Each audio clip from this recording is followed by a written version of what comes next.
And some of the things that we found so far is that no matter what the crop rotation is, we see a very high level of seed bank depletion over the course of 2 years with giant ragweed. So we're seeing 97% of that seed bank being depleted over the course of 2 years in any crop rotation.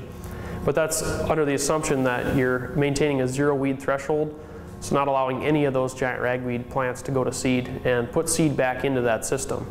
So the zero weed threshold is easiest to obtain in typically in perennial crops. So for instance, giant ragweed's an annual weed. Other annual weeds would be similar. They don't tend to do very well in perennial crops. So for instance, with alfalfa, you're going through and cutting that alfalfa 4 times a year in established stands. So that's essentially eliminating any seed production in those systems because you're cutting that plant off 4 times throughout the year and preventing any seed production from occurring. In terms of wheat, it probably would be a little bit more effective to obtain that zero weed threshold because just because you're harvesting that wheat the beginning of August in Minnesota. So you're harvesting that wheat before any of the giant ragweed seed is actually being produced. So you're going through with that combine, you're clipping those weed plants off if they were to escape in that system before any of that seed production is occurring.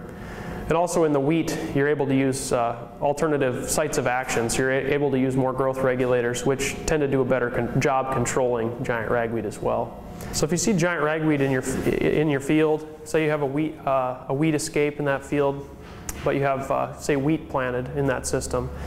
Since giant ragweed is not producing viable seed until later into August, you're typically harvesting that wheat before that seed has actually produced any viable seed.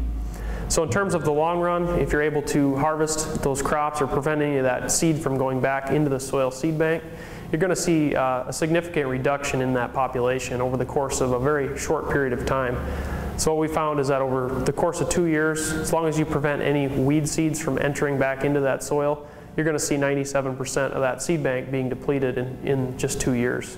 So obtaining a zero weed threshold in corn would probably be slightly easier for giant ragweed than it would be for soybean for a couple of reasons. First, in corn, you're able to use more sites of action that target specifically giant ragweed, especially if you have resistant populations across your field.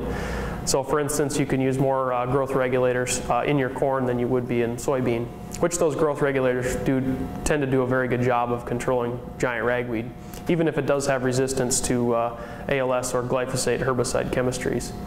However, in soybean, your options do tend to be slightly limited. The PPO family of herbicides is fairly effective against giant ragweed. Also Liberty, that would also go for corn as well. So when you do have resistant populations of giant ragweed, you might want to think of incorporating Liberty or some of these other traits into your system to obtain better control and prevent those weeds from going to seed in that system. So if you're a grower who is just strictly growing corn or soybean, say you have a field that has a significant problem with giant ragweed, you might want to think about rotating away from soybean for a couple of years. We did see 97% seed bank depletion over the course of a 2-year period. So if you have a field that you tend to have significant weed pressure from giant ragweed, you might want to think of leaving that in corn for a couple of years if you're able to obtain zero weed threshold easier in that corn system than in that soybean system.